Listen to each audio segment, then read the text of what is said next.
Let's get all sorted. I'm James. And I'm Jeff. Today we're going to be talking about gun control.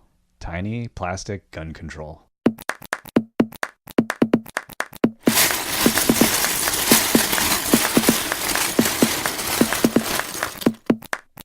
As always, if you want to check out links to everything we're talking about today, head over to breakingdads.com. Breakingdads.com. Breakingdads.com.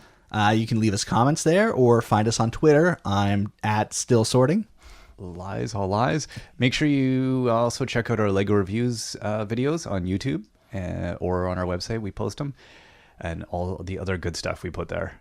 I think there's good stuff there. There's great stuff there. It's great. Aw. It's like a warm hug for your ears and eyes. And yeah, that's good.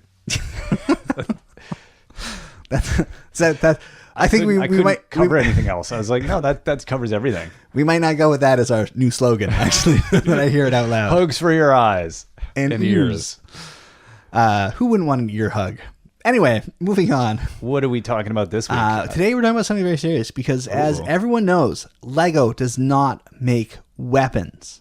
Except for when they do. Now, for years, it was believed that Lego worked under the unwritten rule that Lego would never release any violent themes. The problem of an unwritten rule like this is, well, Lego releases violent themes all the time. So Lego's emulating reality. And, yeah, I guess that's part of it.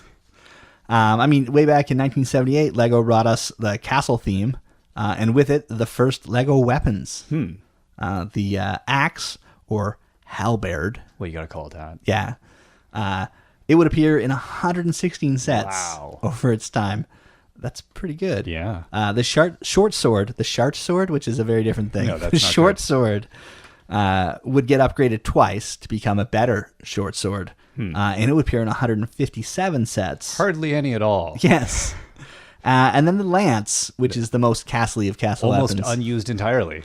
No, 212 sets, but mostly not as a lance. Like, for example, if you've got a Star Wars speeder, the speeder bike things, right. it would be the front part of that. So it's used architecturally a lot, and it's actually quite a good versatile piece. Yeah. But regardless, it is still a weapon. It is. And I'm sure has been used as such by many kids. By many an older brother. Yeah.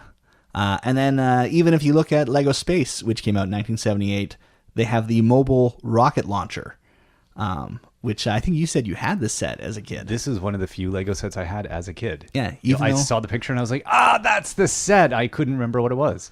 And I saw it, I was like, yep, I remember. But I didn't use it I used the rocket. And I used the space. But you vehicle. didn't think of the rocket as like a bomb rocket. No.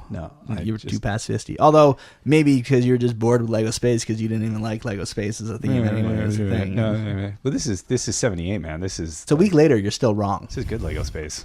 This is good Lego Space. We haven't gotten all jaggedy and I've turned my mind in a week. You know, enough of that. Let's look at some of the nice, beautiful jaggedy Lego Classic Space. Let's get into it. What do you got? Set number 6980 Galaxy Commander came out in 1983, and it is covered in lasers. It could do some lasering. Yes. Like, if you were a kid and you had the set, you were saying, pew, pew, pew, pew, pew. Yeah. Choo. And making Star Wars noises, for sure. You're definitely not doing any kind of eye surgery with all the lasers on that thing. No. No, you're definitely taking down some enemies. That's right. Or blowing up a sun. So Star Wars has infiltrated Lego. Yes, there's definitely a reason to go to space, right? Yeah. In 1989, Lego would introduce the Pirates theme, and with it, the first Lego minifigure scale firearms.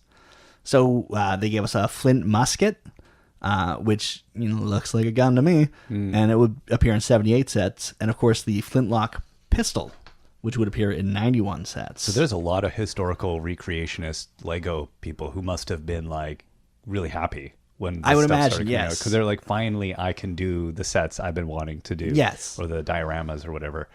Like, yeah, it's interesting that, and it's interesting that it was as late as 89. For the Pirates, because I think before that they're like, we wouldn't put a gun in the hand. Like, even Lego Space, they would have the sort of megaphone thing, and it would be a gun-like thing. Right. Or they would use the, what I call the camera. Right, yeah. And they'd put stuff on it. But it could be like a bunch of sensors, maybe not a laser. Yeah. Right? Maybe they're just how you choose to play with it. Probing the world around them to find out. With death. Yeah, it's more about discovery than the murder. At least I think that's how they justified it to themselves. For my brother and I, they were definitely guns. Yeah.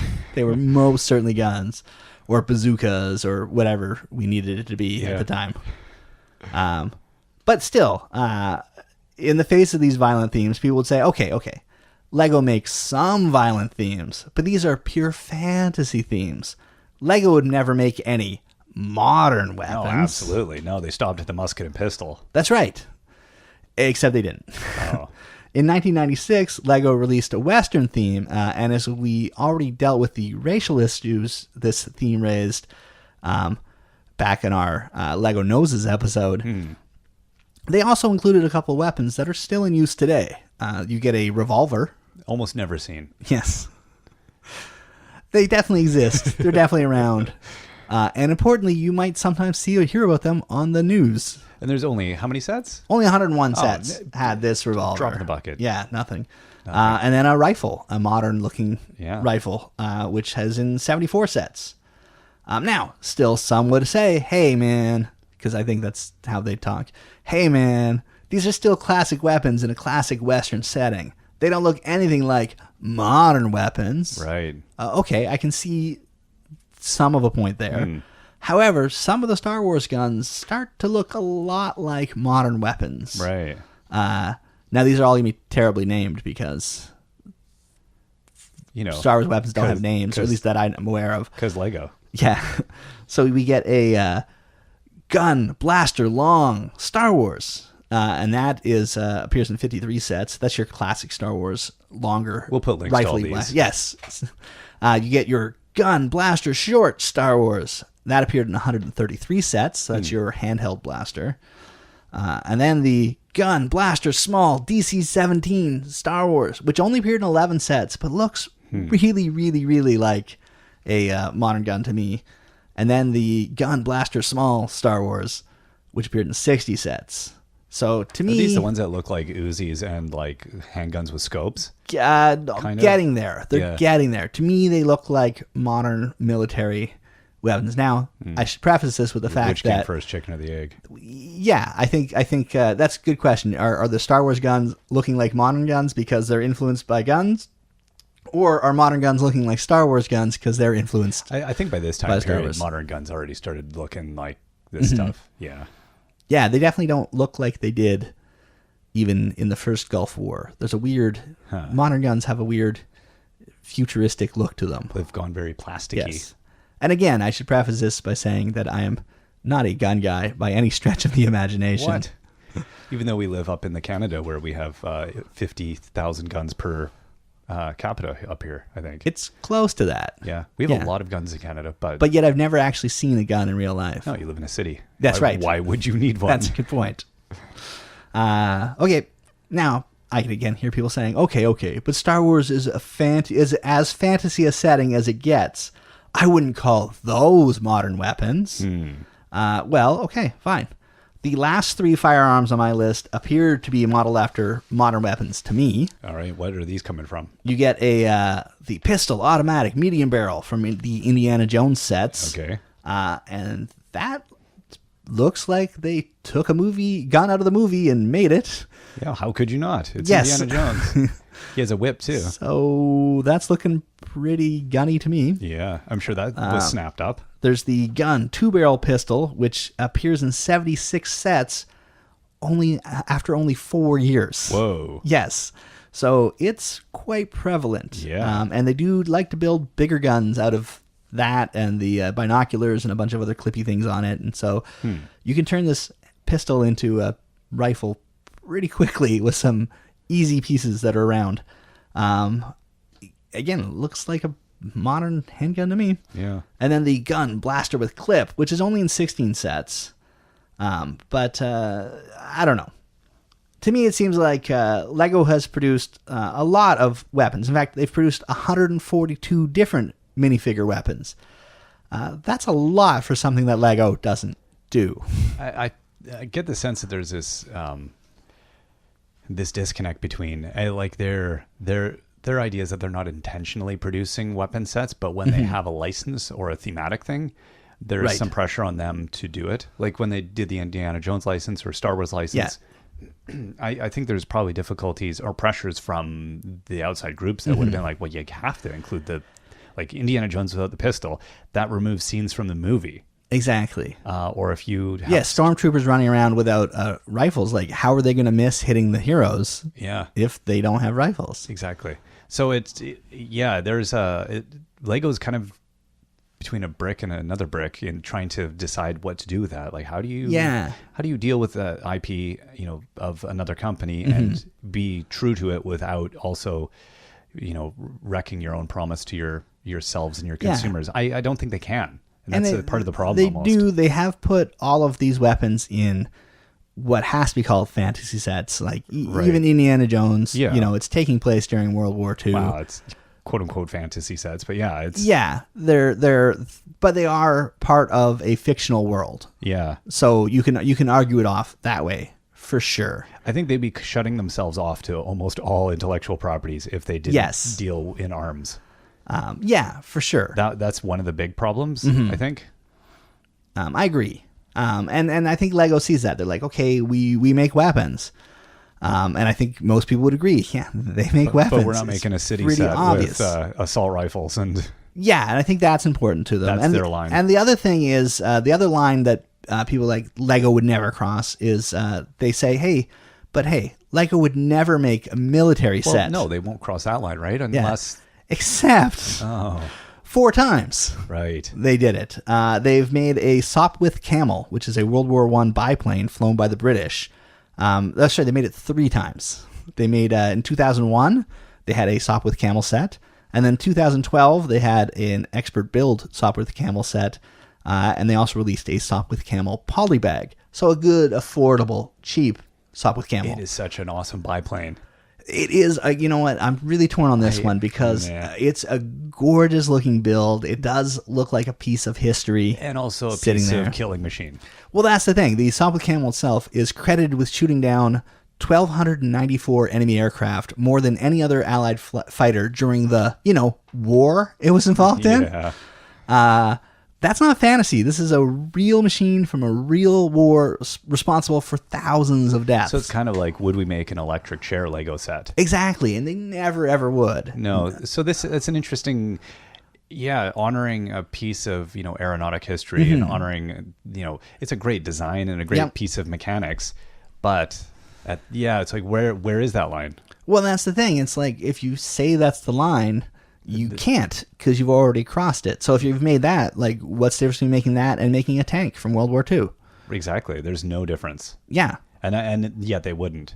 No. So it is weird. And it's like, I guess they went, okay, well, people will fly the plane like a plane, and we haven't created, any other, I don't know, maybe because they only created the one plane and there's no adversaries. They felt like there's no aeronaut or, conflict. But because they did a Red Baron plane as well. It's just not historically accurate as the Sopwith Camel. I'm very torn on it. Yeah. But it is a beautiful, like if you're going to have beautiful set. Done a version of it, they nailed it. Yes. And I think that's the thing. I think the beauty of these structures can turn anyone into a hypocrite. Yeah. Wherever your stance is. Because even if you're listening to us, you're thinking, hey, guys, you seem to be against this, but at the same time, you're drooling over the set. Well, absolutely. First off, click on the link. Yeah. You're probably going to drool over it. It's a beautiful, beautiful plane. Well, it seems more distanced, and that's the idea. Like, there's this mediated violence that's performed with the plane as opposed to having a minifigure with a rifle. Yeah. Which seems a bit more, the interaction you're encouraging the children to have with a minifigure with a gun is to shoot the other minifigure. Yep. And that seems a little bit more, unacceptable or grotesque. Whereas the plane is like, well, there's a plane and it's flying around and it's doing other stuff as well. It doesn't just have one function, which is killing. Although the machine guns are there. They're just, and they're busy getting their 1,200 enemies. Yes. I don't know. I think to me at this point, even Lego knows that their unwritten rules keep getting rewritten, and they need to formalize their nonviolent stance. So on page 26 of their 2010 progress report, Lego wrote, and I apologize for the block of reading I'm about to do. No. This is their guideline for weapons in conflict in Lego experiences. I think it's important to actually get the letter of the law here. I'm curious. Yeah. So this is their idea. Now, this is what they wrote. A large number of LEGO minifigures use weapons and are, assumedly, regularly being charged by each other's weapons as part of children's role play.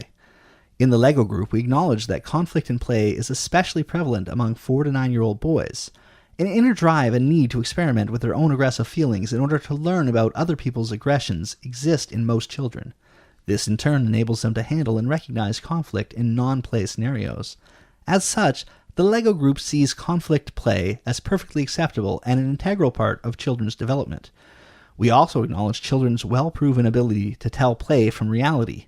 However, to make sure to maintain the right balance between play and conflict, we have adhered to a set of unwritten rules for several years. In 2010, we have formalized these rules in a guideline for the use of conflict and weapons in LEGO products. The basic aim is to avoid realistic weapons and military equipment that children may recognize from hotspots around the world, and to refrain from showing violent or frightening situations when communicating about LEGO products.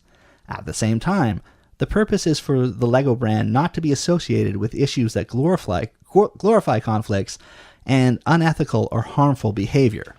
They just painted the weirdest canvas ever there. Like, the first whole bit is a pile of nonsense because, yes, I mean, they're going, yeah, okay, kids do conflict and play. Yeah, but kids don't do murder simulation. They're actually having literal conflict. Like, I think any educator would look at that and go, yeah, kids have conflict. Yep.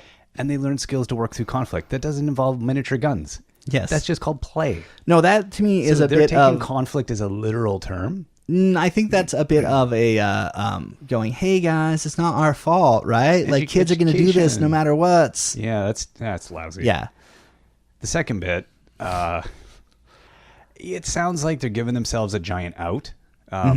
They're like, we're not going to do things that are like too on the nose. Yeah. But at the same time, like LEGO doesn't want to be associated with issues that quote unquote glorifies conflict and unethical or harmful behavior. So that's a very specific definition. A lawyer wrote that. Well, it seems like it's very, very specific. Beyond that, it's already broken because they've made pirate sets. Well, and the pirate sets definitely glorify violent behavior. I don't know. See, this could be like, we won't do the Navy SEAL team killing Osama bin Laden set, which would glorify conflict, right? So does the pirate set actually glorify conflict? Well, what were the pirates doing? Sailing around baking cookies? Well, but again, the term glorify is to suggest they live on in history. Yeah, but through their terrible, terrible acts. But to glorify them would be to say that they're the heroes of the set. And then, but aren't they? I don't know. Aren't they? Look at how they're advertised. I would say the pirates are the ones you're supposed to identify with as a child, not the governor sitting in his mansion with his daughter. Yeah, but again, LEGO's perspective, right? What does that word mean? Yes. So if it's saying like it's a big out, hail the assassin, yeah, or is it And I do agree, a toy company that's most of its product is aimed towards children should not be making modern military sets of things they see. There shouldn't be, if they want to hold the line, they could do a 2-word policy: no guns. But they can't do that because they give guns. Exactly. So they're going to have a lawyer write a pile of nonsense. Yes. I don't know. I'm pretty cynical about the whole thing. I really am. Me too. That being said, I love the Star Wars sets and I love the superhero sets with the guns, and the Indiana Jones sets look pretty cool. And I know that those are Nazis in that car, not just guys wearing cool brown shirts. Yeah. So, am I a hypocrite for wanting that as well? But I'm also a grown-up man. I think when there's a fictional or historical distance to the situation, we have an easier time with it. Right. I do feel like, I look at the Indiana Jones set. I don't have as much issue with it. I know my kids have some sets. I don't even know what sets are from, but they have the little Lego guns and probably some minifigure set or something. You saw how many sets they came in. It's crazy. It's pretty easy to get guns. Yeah, we got all kinds of weapons, piratey stuff. So from the perspective, I don't think my kids don't walk around with them blasting each other, but they're part of the whole scenario. There might be a pirate ship. There might be weapons on it. That's what pirates do. Right. That doesn't push or necessitate conflict in the set or violence or say guns are good. It's just part of the fictional reality or the historical reality of that set. So even seeing somebody do like a Civil War reenactment thing, it's like, well, you're representing a historical thing, right? But if you just had like murder bull Or like for example, right now your kids have a beautiful hotel set up, like the floor plan of a hotel Yeah. with all the Lego minifigures. Yeah. It would probably very much sadden you to see one of those minifigures come running into the hotel with a handgun. Well, exactly. Yeah. Yeah. And you're not going to see that. No, but Lego has enabled that as a possibility. But I suppose, that's not yeah. a set that they've designed. No. Thank goodness they've decided no. I don't think that would be a big seller. No, terrorism is not a line they're going to pursue. No. And same with modern military. It's just not for them. Well, I think it'd be a little. Again, it's a European company with a European perspective, and I think kind of the modern, Europe and the rest of the world has a very different take on modern warfare and weapons as a social thing than I think the U.S. does. Like I think the U.S. might not be aware of it all the time, but it's very different than the rest of the world's perspective on weapons. Yes. Open carry and things like that are not topics of conversation in most of the world. No. So- And as Canadians, sometimes we go down to the States and get freaked out. Oh, It's like, oh my, that guy's got a gun. Yeah. Because it's just not Your kids something. are like, what? Yeah, we ever see, and we're like, No. is that a good guy with a gun? Is that a bad guy with a gun? I don't know how to tell the difference. He's Yeah. not shooting me currently. That must put him firmly in the good guy category. Yeah. So Yeah. not to be in a gun debate, but No. it's more about just perspective. And so it is interesting. Like, yeah, I get Lego's perspective as a European company that they're very much they want to honor historicity and fiction, but at the same time not glorify guns and gun culture. Gun culture isn't a big thing in a lot of places. Yeah. So yeah, I can see why they have a hard time. And also the US is one of their biggest markets. If not entirely their biggest market. So it's a very hard line Yeah. that they're trying to balance. But I think they're smart, again, as a toy company aimed at kids, Yeah. to not be doing current military. Right. There is definitely a market for that. Yeah. And if that's your thing, Like I luckily, said, there's no Navy SEAL team. There's no That's right. assault weapons. But from Lego. yes, now here's the Now, the free market Not will surprisingly. provide, yes. So we have a link to a few different places if you are one of those people that wish that Lego would branch out to realistic weapons and machines of war. You can buy modern and historical weapons from Brick Arms or Brick Warriors or Brick Mania, or there's dozens more out there. Google that. Those are the Yeah. big three for sure. It's It's there, Yeah. and Lego doesn't have to make it. no, exactly. I don't know how they would feel. Again, who knows how Lego feels about it? I think It's a- because these are not sitting at Toys R Us. Yeah. Right. These These are companies, very niche-y These are products. made for adults who that's what you want to do. And when I was at BrickCon, there was some great dioramas and displays of modern military conflict Right. made with Lego and these accessories. and it's difficult to qualify a difference between that and historical Time military. is the only difference. Yeah, if we left the room and came back in 50 years, that will now be a historical setting. Exactly. So it's a difficult thing to Mm-hmm. use. And again, that comes into Lego's issue with all of this. It's very, Yeah. very difficult. I think Lego philosophical wants to lines. keep it in fantasy. Yeah. Right. Whereas if they did modern military and the kid saw a news thing or did a report at school, it becomes too real. And It does. Well, it seems that if you're playing with your toys and crying, you're doing it wrong. exactly, and it would be seen as kind of their stamp of approval, Right, on a lot yeah. of it, and they don't want to stay out of Yeah. contemporary politics. For sure.